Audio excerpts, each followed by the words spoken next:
This is dope, dude. Like, this has definitely been my favorite, like, format. Yeah. As far as podcast goes, because of the connection that we have with the humans. Yep. So there we go. Wait, the humans. The human interactions. So right now it's pretty dope. So even on top of that, we're actually notifying subscribers via text right now. Oh, cool. So eventually we'll have people trickling in left and right. Woo. But for everybody that's listening, you guys are hearing something a little bit different. For one, Mark and Nsima decided to be fat and lazy and just kind of head out early.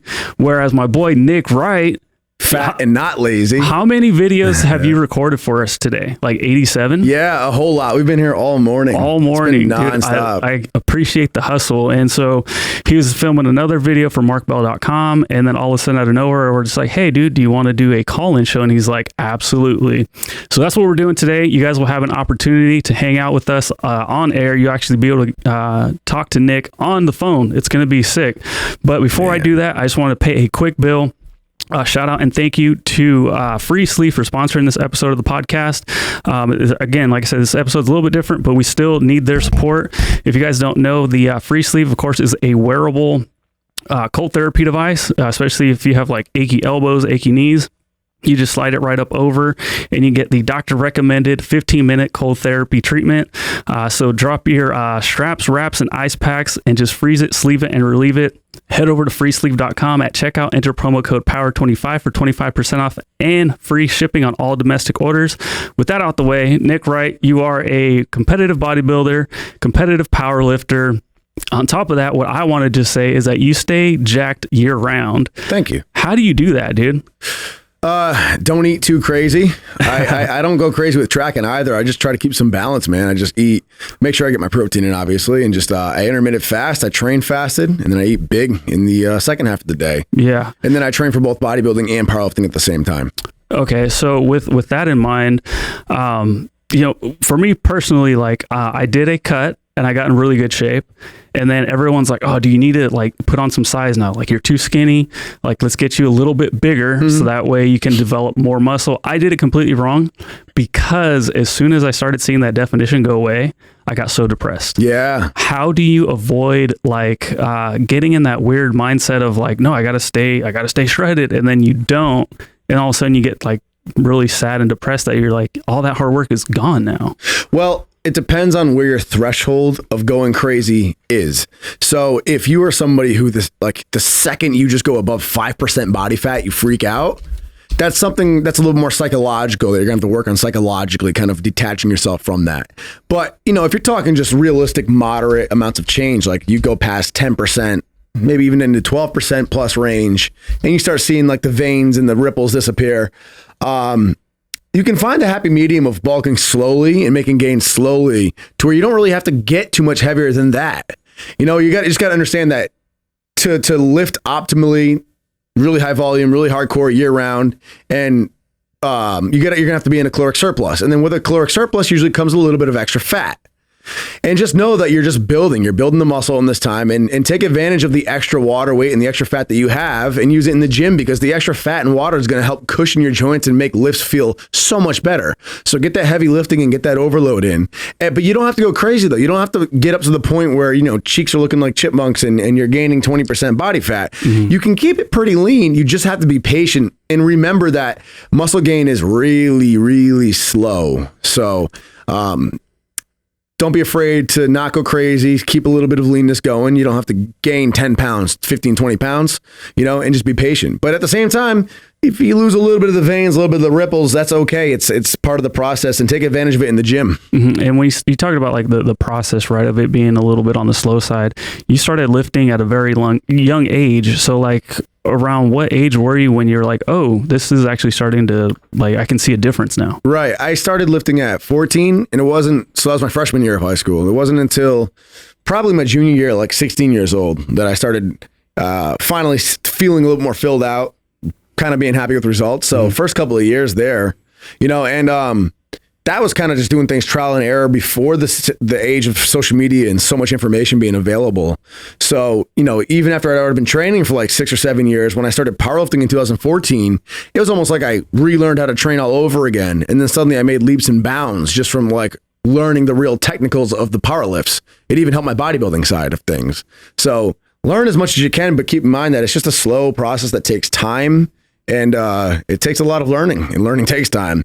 And if you actually look at my PRs, I've hit a decent amount of PRs, and it's easy to forget how much time's gone between them. So it's easy to look at it and be like, oh, you squatted 500 pounds, just feels like yesterday. Now you're doing 600 pounds. And same with the deadlift and all that. But if you actually look at the dates that I hit each of the different milestones on, there's a lot of time in between. Yeah. And so like, what does your diet look like though? Like, are you tracking, I mean, obviously, like Mark does carnivore stuff. He keeps everything's pretty low carb, except for right now he's actually implementing a lot of carbs and he's having a lot of fun with it. Mm-hmm. But for you yourself, what type of diet do you stick to mostly? Yeah, Mark's looking juicy with the carbs. Dude, I know. It's so much fun for us when we get to see him like start to like, I think I'm going to lean out a little bit. As soon as he says that, like we all get excited because I mean, I'm still a part of media. So like whenever we see that, we're like, oh, we're going to have a good opportunity to take some sick pictures. Yeah, he looks great. Yeah. I don't do anything fancy right now. So when I was doing my bodybuilding show in June of 2019, I did low carbs, high fats. I preferred that. So I'm close to keto, but not quite keto. There's still a little bit of carbs in there. And then I developed like this bad binge eating issue from it, which is really common with people who compete. So over time, I got over that binge eating issue by basically just reintroducing some balance back into my daily nutrition. So I don't do anything fancy and I don't even track macros. I've been doing this long enough to where I can ballpark what I'm getting in calorie wise. I know when to eat more, when to eat less, and how my body's responding. That's something that people can get to once they've been doing it for years and years and years and years. But one thing I do is I intermittent fast. Not because I think it's anything magical, just simply because it allows me to eat larger meals later on in the day. So I'll be fasted all morning, train usually around mid-afternoon, and then I'll eat my first meal post-workout. And then I'll try to only have like maybe 3 major meals that day. And I keep it pretty well-rounded. Like my post-workout meals usually like a big old chicken breast. I'll put some like barbecue sauce on it now. And then, grits with some cheese and eggs mixed in there. Something like that, or some oatmeal. Pretty basic stuff. So I keep it pretty basic, pretty, I guess, quote unquote, clean. Mm-hmm.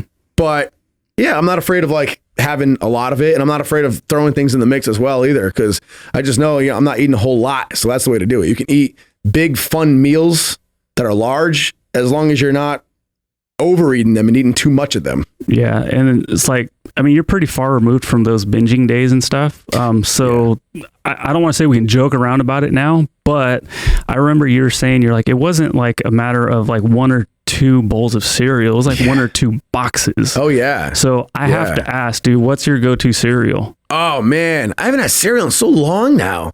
Actually, speaking of binging and cereal, I knew I was starting to get over the binging issue when I could finally make a cereal box last for like a week. That was something else. That was unheard of territory. Man, so you know what one of my favorite cereals are? This hurts me because this isn't even actually my favorite cereal, if I had to break it down. Yeah. But I just love it, is the Sour Patch Kids cereal. It's a cereal that you're either going to, you're either going to hate it or you're going to love it. There's no one that just kind of likes it. It's not even my favorite one, but man, it's addicting. Some of the best cereal though, like there's like a Nutter Butter cereal that's good. Been wanting to try that. I haven't stepped up though. I'm afraid it's going to be too good. No, it's really good, dude. It's amazing. Obviously, the classics like Cinnamon Toast Crunch are always amazing. I mean, almost I can't think. I'd be better off listing cereals I don't love. True. So like, I guess if somebody's listening, what are some like telltale signs that maybe like, hey, shoot, maybe I should pay attention to this because I might have a binging issue? One of them is eating really fast, which sounds really funny, but like when you binge, that's just part of it. It's almost like that animalistic side of your brain coming out, which it actually is. If you look at the science behind what's going on in your brain when you binge eat, it is the quote unquote animal side of your brain, basically the portion of your brain that controls like the survival instincts. So like if you push yourself underwater, you're going to suddenly fight tooth and nail to get up to get oxygen. Things like with hunger that applies as well. And you kind of just get miswired and you create a new habit with that side of the brain to give you almost like a starvation response with everything you eat. So one of the things you will do is you'll eat really fast. You'll inhale it really, really fast. So that's one thing to note. And that's one of the things that actually helped me get away from binge eating, was just force myself to take time between bites. Take a bite, force myself to put down the spoon for like a few seconds. That's one thing. Oh, sorry. I had my phone on while I was still live streaming and whatnot. The guy sounded good in your phone. Yeah, that was you. My bad. Yeah. Yep. Another big one is you get anxiety and stress going on when it comes time to eat, especially if you start off especially if you tell yourself like, all right, I'm just gonna have one cookie and that's it. Or just like one of this or just one bowl of that. And then you start getting kind of anxious and wound up and stressful. Then you go back for another one and you try resisting. And the more you resist, the more anxiety you get, which is easy to confuse with just kind of, slipping into a cheat day when you've been dieting for a while. It's kind of what you do when you cheat on a diet. But like, you'll notice that you kind of start to do that with everything all the time. Mm. So coming from like a background, a bodybuilding background, here at Super Training Gym, we have a lot of powerlifting gear. But as a bodybuilder who maybe is like, oh, I obviously don't need knee and elbow sleeves because I'm not going heavy. But for someone like that, how can those type of knee sleeves or elbow sleeves help them out with their training? I think everyone can use knee sleeves because it's not something that's like, it's not just for when you're doing crazy heavy weight. I mean, it's longevity of your joints, period. Like even if you're squatting if you're a 200-pound male and you're squatting just 300 pounds, nothing earth shattering, but that's still 300 pounds on that tiny little joint that is your knee over and over again. That's going to add up. So if you wear knee sleeves, it compresses the knee. It keeps the joint moving. It's like warming up your knee joints for you. Instantly. So it gets the knee moving nice and fluid. It gets the tendons moving and it helps the muscles just fire better. So even if you are bodybuilding, I still recommend a knee sleeve. It's just efficiency and longevity for the joints and the tendons. Dope. So for the first time in Power Project history, the fan line actually crashed on me. Wow. So my bad. That's all good. But we'll get that thing back open and running again. Let me see, make sure this is all good. It's a bummer. Alrighty. Anyways, all right. Well, we'll get back to some of these questions. And again, if you guys are on the live stream right now, please hit that fan line. We are open. Everything looks like it's working this time around. So my bad. My apologies. We're good to go. We're good to go now. Hey. What I wanted to ask you though is, you started YouTube also at an extremely young age. Yeah. You were like one of the first ones, dude. Like what drove you to start that channel? Yeah, man. It was just Scott Herman and Scooby when I started YouTube. There was no one else. I had been documenting my progress in just competing in bodybuilding for myself. I've been documenting it on Body Space, which was like bodybuilding.com's MySpace at the time. This is before like Instagram, before all of that. And I noticed there's a pretty big platform documenting all sorts of bodybuilding, pro bodybuilding, amateur bodybuilding on major sites like bodybuilding.com. They do these huge web series covering it, but I realized there's really nothing covering teen bodybuilding. So I started uploading videos on YouTube just basically to store my contest footage on there. I would just upload my contest footage and just forget about it. It was just there so I could look back at it, kind of like a Dropbox or a Google Docs. And one day I looked back at it and I noticed I had a pretty good amount of views and subscribers built up from it. And I was kind of shocked. But then it kind of clicked. I love public speaking, love it, love speaking in front of a camera. And I think I'm pretty good at breaking things down in a unique way when it comes to giving information out. So I just decided, you know what, I'm going to create a platform to document teen bodybuilding since there isn't one, and it'll be YouTube. And then I just started my channel and I started interacting and the rest was history. Dope. So I guess for people out there right now, like YouTube in 2020, it seems like it's probably going to be like damn near impossible to kind of get big now, just because the space there's so much noise going on, yeah. Right? Mm-hmm. What advice do you have somebody specifically in the fitness realm to help build their YouTube channel? Run. No, I was like, what, like jogging? Like I don't get it. Run away from YouTube. The best advice I can give, there's no real tricks of the trade anymore. It's a crazy time right now. So you're dealing with an industry that's so overly saturated. You're dealing with algorithms now on YouTube, Instagram, Facebook, all social medias that work against you. They don't even let your content get to your organic followers anymore. Everything's working against you. And then there's no real trend to follow either. On one side of fitness YouTube, you have guys giving informative lifting tips. On the other side, you have Larry Wheels hitting PRs. And then on the other side, you have just gimmicky shit with people pulling up in like supercars doing backflips and crazy stuff like that. That's just kind of eye-catching and goes viral. So there's not one real right track to jump on. So my advice now would be what my advice was back when I first started YouTube and what it has always been, which is decide what you are passionate about and pursue that passionately. and then just use YouTube as a way to share that passion. Boom, that's it. If you do that, you'll never go wrong, because you may run into a point where you're not getting views, things are not picking up, it's not going well, but you're not going to care because you're just following your passion first and foremost. And then eventually you keep doing that enough, you never know, something could finally pick up. Do you think it's like a viable option anymore these days to just rely just on YouTube, like ad revenue, for somebody to like, because what I'm thinking is like, okay, like even doing like all this right now, like I'm putting in so much work and attention into this podcast. That is very much obviously worth it. Is it worth it these days to put that much time and energy into a YouTube channel? No, not just for straight revenue. And actually, glad you asked that. Starting a YouTube channel for the sake of revenue and making money is an absolute guarantee to failure. I've said that before a billion times, and I still stand by it. If you're starting a YouTube channel to make money, you're going to fail, because already your head's going to be in the wrong place, and you're going to be number focused. You're going to be focusing on the numbers, and those numbers do not climb fast, and you're going to get discouraged, and you're going to get fed up, and you're going to quit. And also, the viewers are going to be able to tell that your content is not genuine. There's something about content when it's genuinely creative and it's coming from a passion. It just feels different. It sits with you different, and you're not going to have that. So do not focus on the money at all, and don't get into YouTube for the sake of making money. And also, is it feasible? So in theory, yes. Like, I still make money off my YouTube channel, and even when I start uploading more, I see that money go up again. But you got to get a pretty big channel to make sufficient money now. Nowadays it's like, okay, YouTube's cool, but we're really relying on sponsors. We're relying on our own businesses, our own sites, whether we do coaching programs, run a clothing line, whatever it may be, other endorsements. There's other things that come from the YouTube channel that make us money. So we're not really focused too much on the ad revenue, because that's getting smaller and smaller and smaller too. Companies are paying less and less money because ads are just becoming less and less effective. Ad targeting was huge in like 2015. It's quickly becoming saturated and not as effective anymore. So they're paying less and less. So the CPMs are less and less. And then, like I said, the algorithms are working against you, and now you got to jump through more hoops just to get monetized as a new channel. And you got to I forget what it is now, but you got to reach a minimum amount of views and watch time every single month to stay monetized. Yeah, it's something like I think like now 9,000 minutes or something. That sounds right, something like that. And then like 10, I forgot, or maybe it's just like 1,000 subscribers. Right. But yeah, I guess the barrier of entry is getting a little bit higher, which I actually appreciate, because I don't think, I think the harder it is to actually get monetized, I think it will be like the market will be less saturated.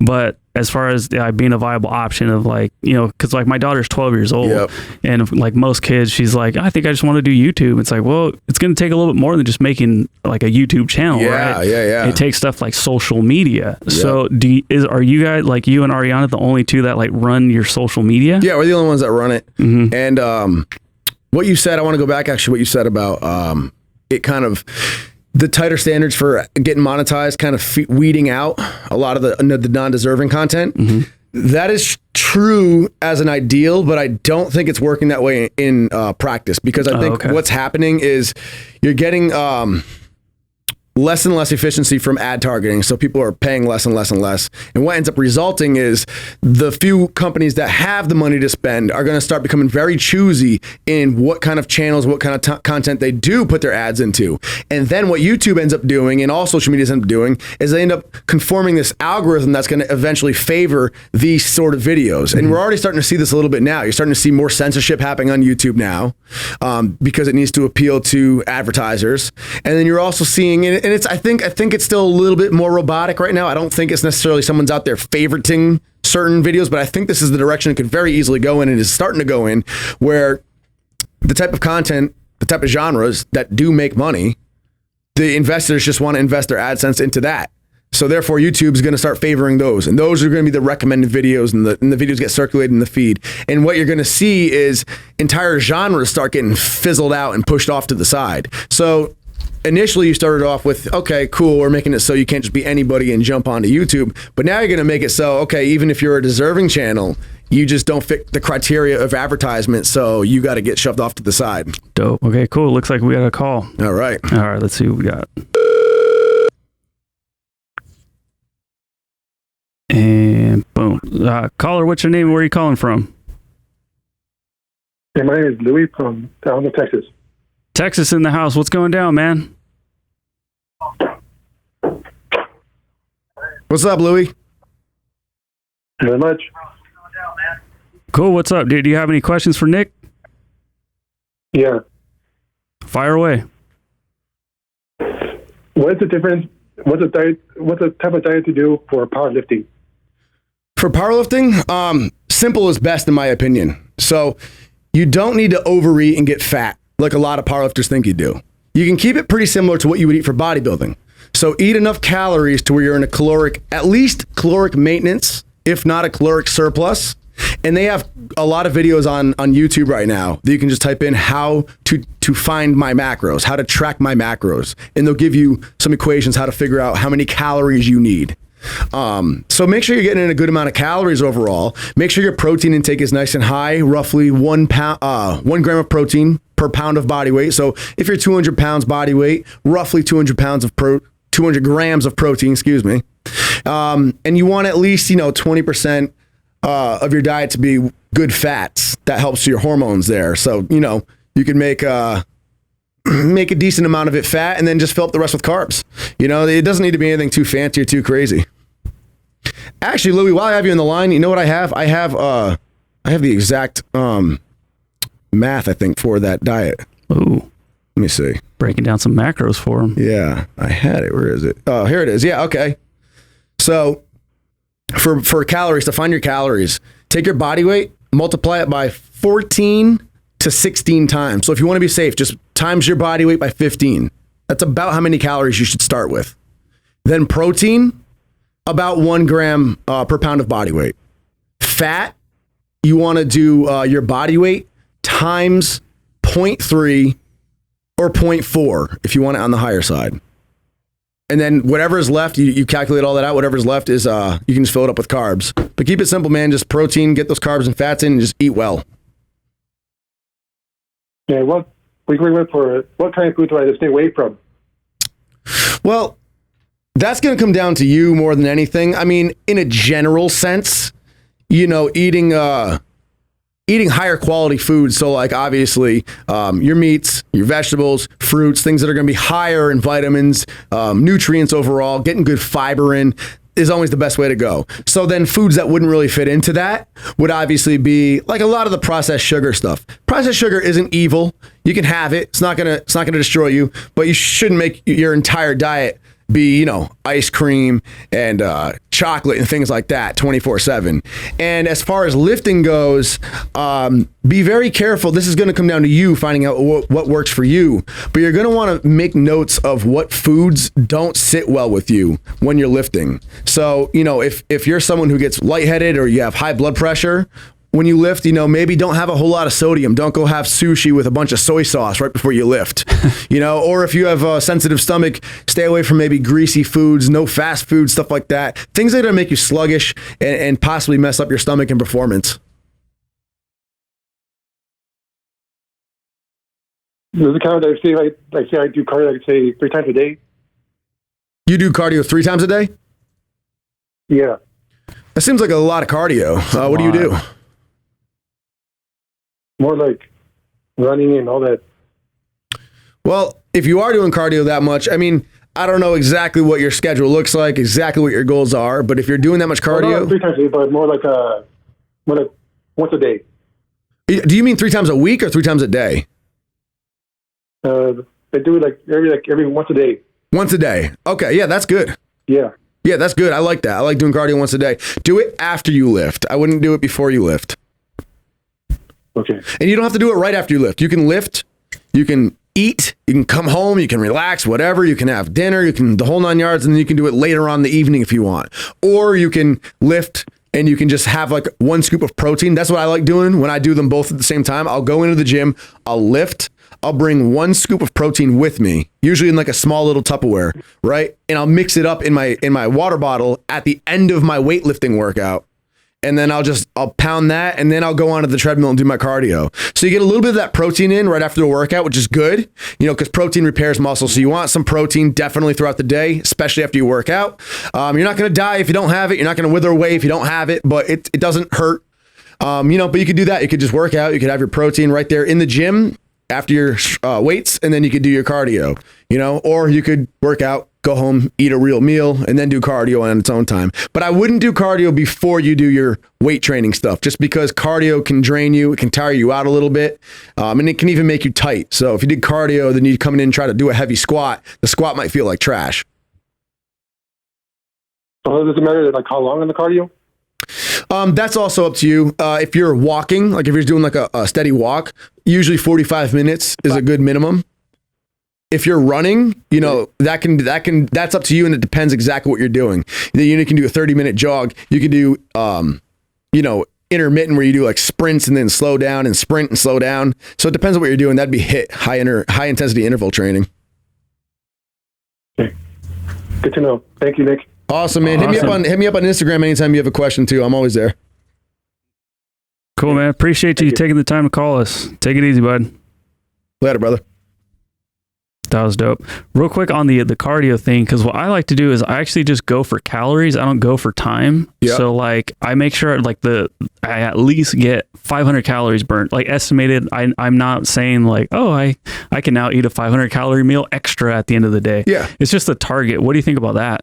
So I think all it comes down to is consistency. Consistency is the only important thing there. So if you're counting calories on the machine's obviously not going to be accurate. If it says you're burning 500 calories, maybe you are, maybe you aren't. Maybe you're burning less. Maybe you burn more. Who knows? Maybe you have a weighted vest on and you're actually burning more calories than it says. Whatever.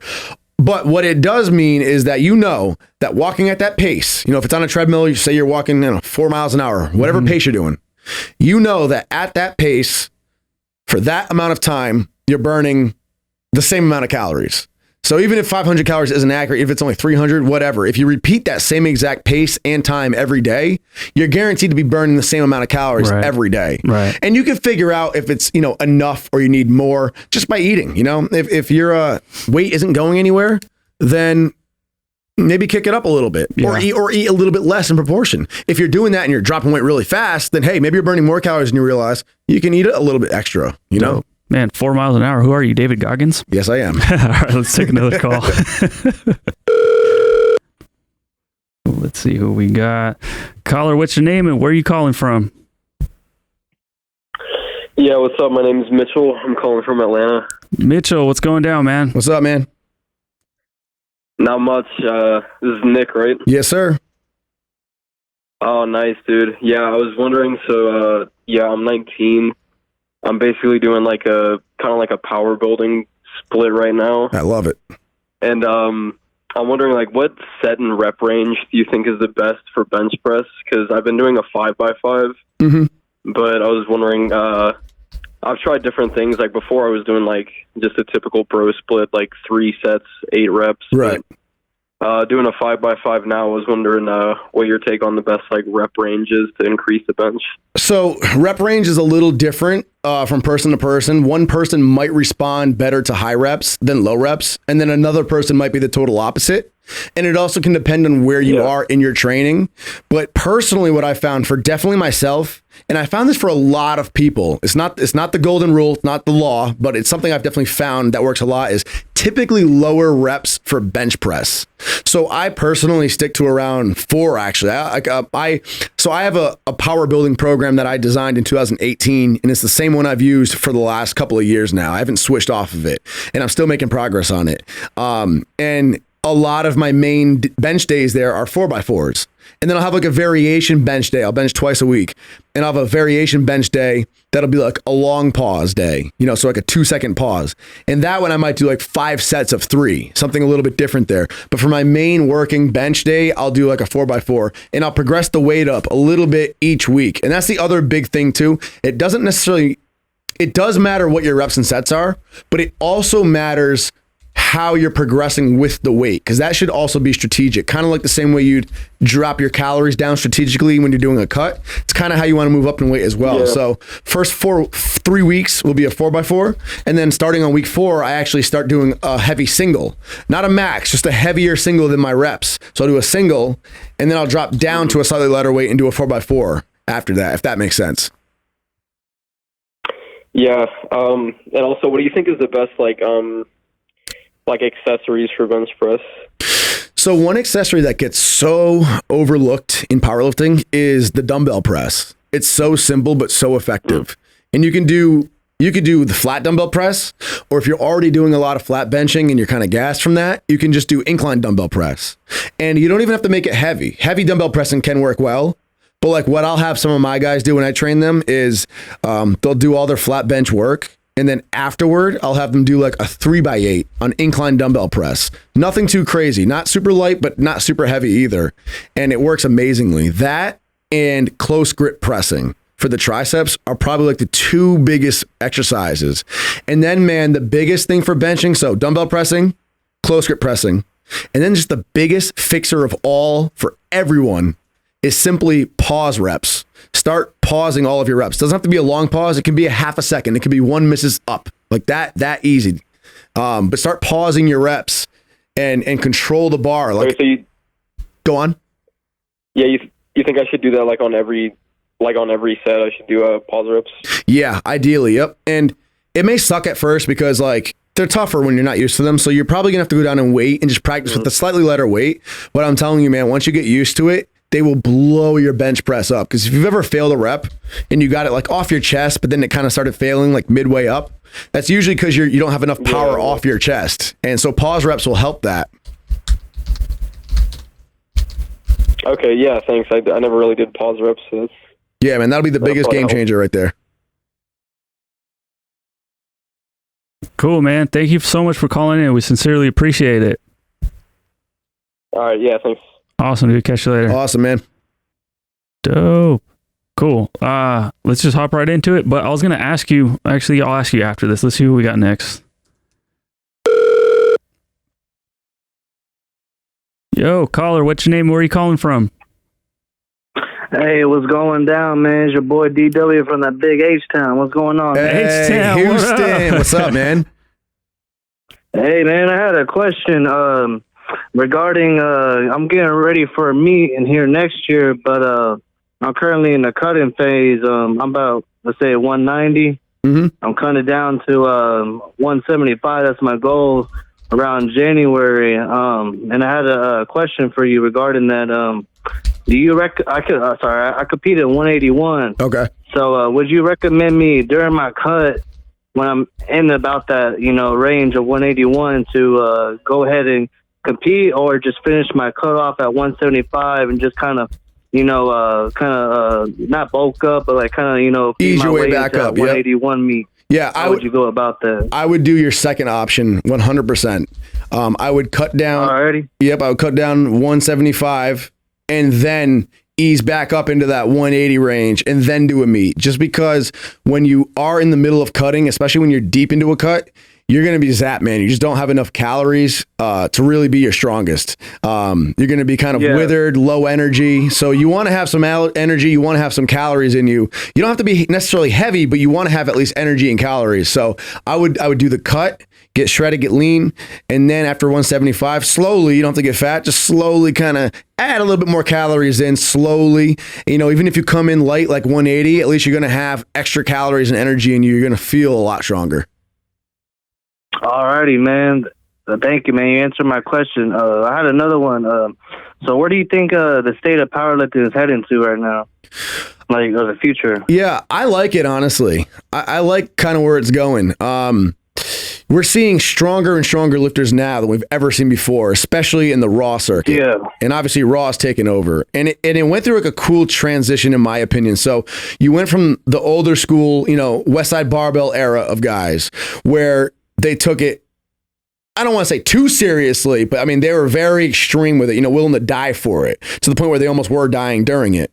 Then you had kind of this, then you had this new internet wave come out, and a lot of the USAPL, the Raw guys came out on social media. And then it kind of went in the opposite direction to where like the cool thing was to be humble and talk about how lame powerlifting was and act like you don't really care about it. And that was kind of lame too, because that's just stupid. And so now we're coming around to this point where we're getting this nice happy medium where people are getting really serious and amped about it again, but while kind of maintaining like they're not killing themselves over it. And we're seeing some badass lifters coming up, man, like John Hack smashing numbers, Oh, man, that's just crazy, man. It just boggles my mind seeing that. That dude's unhuman. It doesn't even make sense, man. He's nutty. Yeah. Alrighty, man. I had another question. What kind of music you into right now? What you been listening to? Oh, I'm always into rap, man, especially trap. Did you check out that new Nas though? I did. I saw the new Nas. Okay. Yeah, his new single. Yeah, I did see that. Dude, that shit's dope. But like I had like old Jeezy on just this morning. I had Lose My Mind on. And then actually, speaking of Houston, dude, I had like Paul Wall's old stuff and like some Slim Thug on the airplane over here. I went and found it. Oh shit! All right. Like I found like showing your boy some Houston love, man. Yeah, man, I love it. I found like Throwed and like all those old songs. I love it. Yeah. Alrighty, man. Wait, hey, what's your favorite? Long-time viewer, man. I remember that. I don't know, man. One video that was always reminding me is that Breakfast of Champions years ago. Wow. You made that video, man. So I've been watching ever since, man. That's a so throwback. It's good to speak with you. I appreciate it, man. Yeah, for sure. Thank you for calling. What question for you? You're from Houston. Who's your favorite H-Town artist right now? Oh, man, Zero, hands down. Nobody can top that boy. Zero. Anybody y'all listening to, listen to Zero, man. Hit up on Spotify or YouTube, man. Change your life. Hell yeah. Hell yeah. Hey, thank you for calling, brother. I appreciate it. Thanks a lot, man. Have a good one. You too. You too. That's fun. I love that. That was cool, man. Yeah. I love Houston. Dude. It's a badass city. Yeah, Houston. I think I was in Houston. Have you ever been to Taco Cabana? I don't think so, no. It's like if Taco Bell and Chipotle like had like a pretty cool looking baby. So it's like almost as good as Chipotle, but as fast as Taco Bell. Wow, sounds great. It's so good. Sounds great. Yeah, but speaking of speed, out of the big three, so squat, bench, dead, which one did you actually progress the slowest? Ooh, okay, that's a cool one because there's context here. So overall grand scheme of just from the day I picked up a weight, the bench press. Yeah. It took me like 9 years to finally hit a 405-pound bench press. But if you throw in the context of once I actually learned how to powerlift, I started powerlifting in 2014. So I've only been powerlifting for about 6 years, right? Yeah, my math's good there. Yeah, 6 years. So out of just the 6 years I've been powerlifting, my deadlift actually crawled the slowest. My squat went from high 300s. I hit 405 for the first time in 2014. You know, so that went from high 300s all the way up to 602 in the last 6 years. Okay. My bench went from 345 up to 425, you know, and for a bench, that's pretty good progress over the last 6 years. Nothing crazy, but, you know, benches move slower in general. But my deadlift went from like 500 to 650 over the last 6 years, which is a lot number wise. But it's like, given how heavy the deadlift is and how much more leaps and bounds you can typically make in it, just because you're able to lift more weight, it's definitely proportionately the slowest mover. And it took me forever to finally find my groove in it too. I hated it for the longest time. So did you have to get like a little bit bigger to help like with the leverages? No, actually, I cut down to 170 in 2018 and re-hit all my maxes again on deadlifts. So I think deadlift is actually one lift that's not very body weight dependent, but it was just a lot of the technicals. I actually just on my YouTube channel, my most recent video called Form Check, Fix Your Deadlift. If you go and watch that, and you don't have to pull it up now, it's a long video, but if you go and watch that, I go into a lot of technical stuff that most people miss. I guarantee you that'll be probably one of the most informative, helpful videos you've ever watched on the deadlift. And it's just a lot of things like those that I get into in that video that really just started clicking for me that I picked up on and helped it the most. Yeah. So everybody who's on the live stream right now, we got time for about one more phone call. So if you guys have any questions for Nick or you want to just say what's up, just say what's up. You don't have to have a question. Hit that phone line right now. For people like some gym, like I know here in California, gyms are like I think at 10% capacity. Oh, nice. So it's something. Yeah. It's silly, but it's something. Yeah. So for you, how was quarantine? And then any advice for people that are now in that 10% that are trying to get back into the gym? For quarantine, man, I just kind of, like when everything was fully shut down. Yeah. I would stay active, like go for walks, do push-ups. You know, I had some little dumbbells. I do some shoulder stuff in my basement. But outside of that, I just kind of didn't care about lifting. I just didn't think about it. I just, I took those several months to just focus on building other skills. And I knew lifting would be there and when it was done. And I knew I wouldn't lose all my gains. You know, we feel like we are, but 3 years from now, what's 3 months of no lifting going to be? Nothing. little blip on the radar. So I just relaxed and I was confident. I knew I'd get back and muscle memory would be there and I'd get right back on the horse easy. And I did. In 8 weeks, I was hitting PRs again.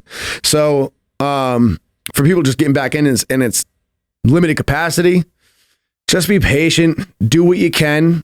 You can't control it. You can't go and make your gym let more people in or, kick people out so you can get in. Just understand it's going to be limited and try to just enjoy getting in what you can and don't stress if you can't get in your normal level of training. If anything, do a program that's maybe only 3 days a week right now, 4 days, something maybe that's a little less than what you're used to, just for the sake of getting in and getting moving again. If you've been taking time off, you're not going to be super strong right now anyway. So just get moving again. And just don't stress. You can't control what you can't control. Yeah. Just funny comment. Baby Mahara tried to use her, or I'm assuming it's a her, maybe it's a he. They try to use their Wii Fit during quarantine, but the thumbstick was not working. That shit would be frustrating. Yeah. What about goal setting, especially when you're trying to get back in, because you're like, hey, let's be a little bit more patient. You might not even be able to get into the gym today if they're at capacity, if that even is a thing. Yep. Let's just assume that it is. How can somebody set a realistic goal moving forward from here? What can they do? Should they maybe schedule out a show in a year from now? Should they do a powerlifting meet? What can somebody do to stay motivated and help set a goal? Yeah, I'm always a big fan of goal setting that's outside of your comfort zone. So a powerlifting meet and a show are definitely great. That said, you want to be a little careful because if you're committing to a show, a year out is a long time, but if you're committing to a show and you're not positive you're going to be able to make all your training consistently, that could be problematic. Yeah. You can make a lot of progress and you can make gains with limited training.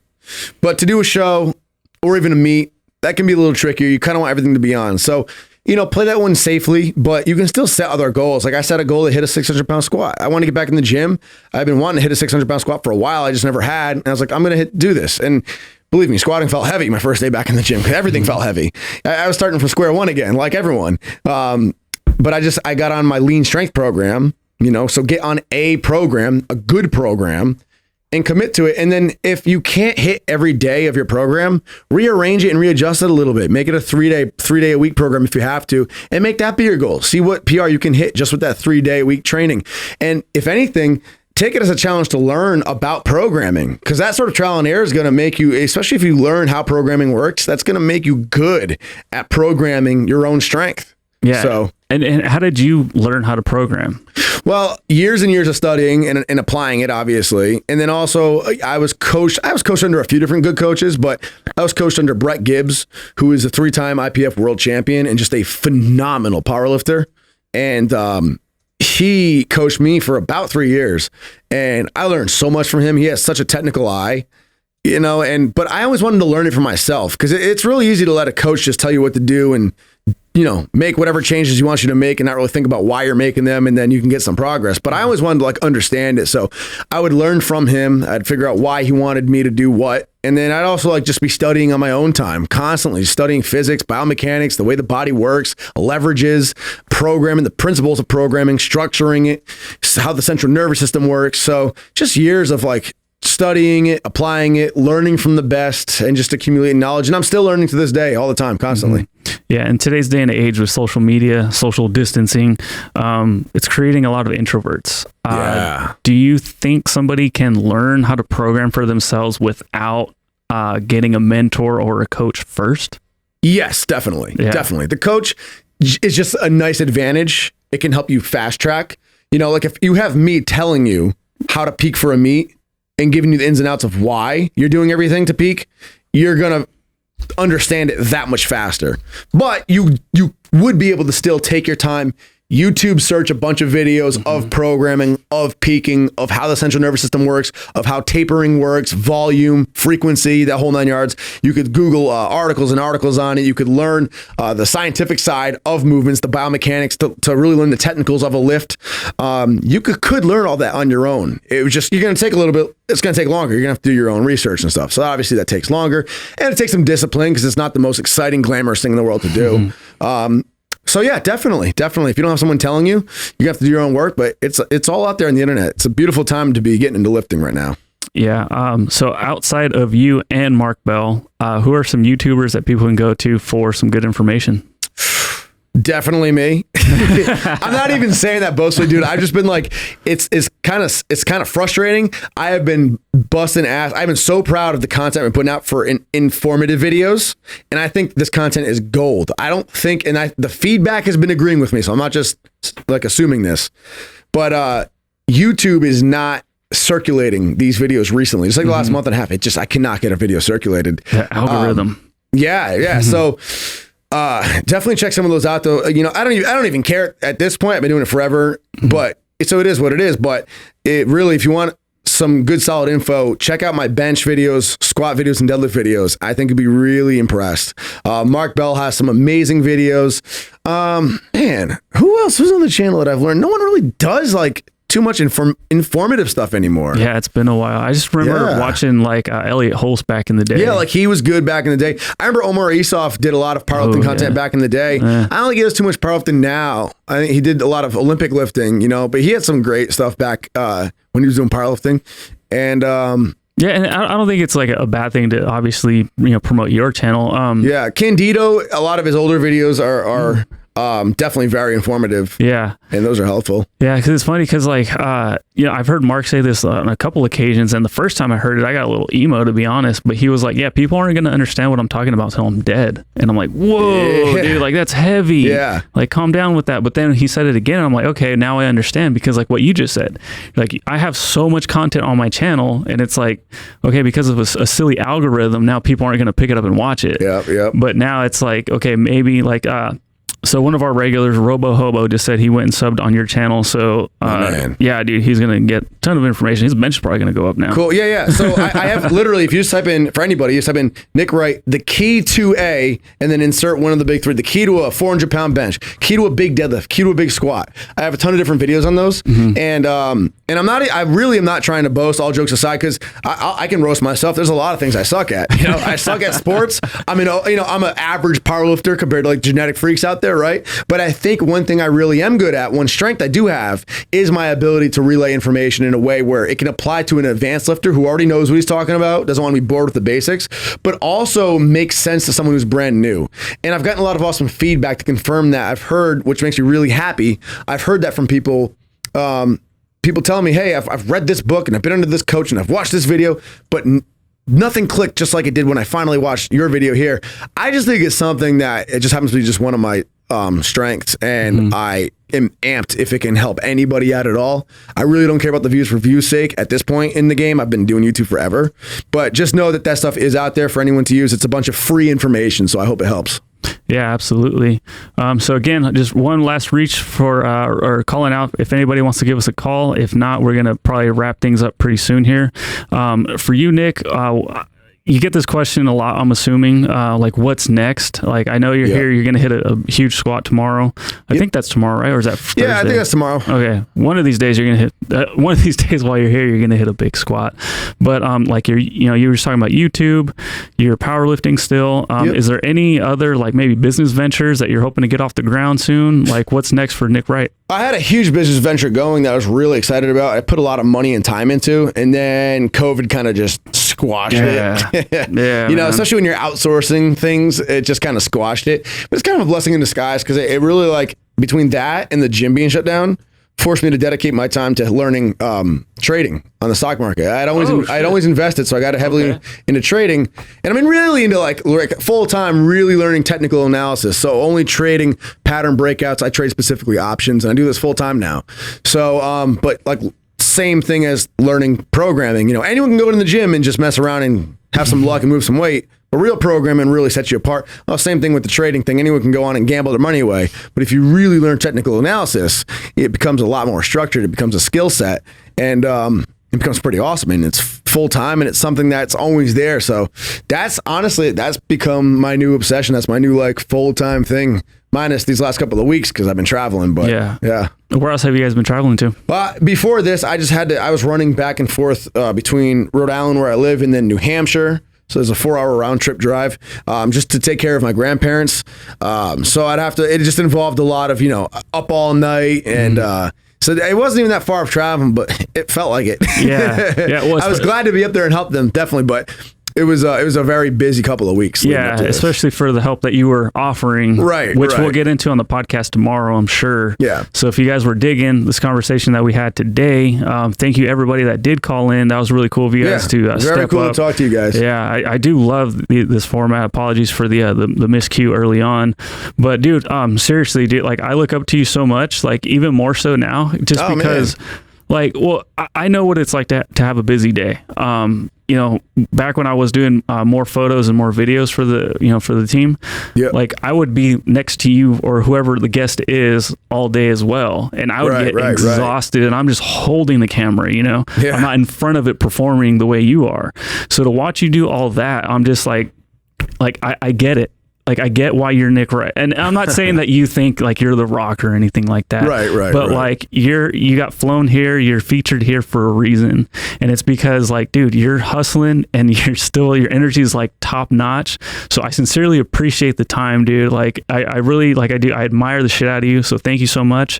Where can people find more information about Nick and just like what's going on and especially what you're going to be doing here? Yeah, man. Oh, that was really cool to hear. So thank you. I appreciate that. That was awesome. Really cool to hear. And yeah, people can follow me on my channel, of course, youtube.com/Nick Wright, just my name. Subscribe, check on it every week because apparently it does not like to circulate my videos. No, this month anyway. And then, of course, Instagram and Twitter, man. I'm on both at Nick Wright NWB. What's the NWB for? Nick Wright Bodybuilding. Oh, okay. Started way back and just kind of stuck. And then I wanted to change it to just Nick Wright, at Nick Wright. Game over. They're taken. Nope, that's too late. It's too late. So I'm stuck. Oh yeah. Well, cool, dude. So yeah, thank you everybody again for checking out this episode. Yeah, man. Thank you to Free Sleeve again for sponsoring this episode. For more information on them, please check the YouTube and Facebook description as well as the podcast show notes. And yeah, since we don't have Mark to say strength's never weakness, weakness never strength, do you want to give that honor? Yeah. Okay. This is Mark Bell from Super Training Gym, the strongest gym in the West. Strength's never a weakness and weakness is never a strength. Peace. I paused. I was like, I'm supposed to punch the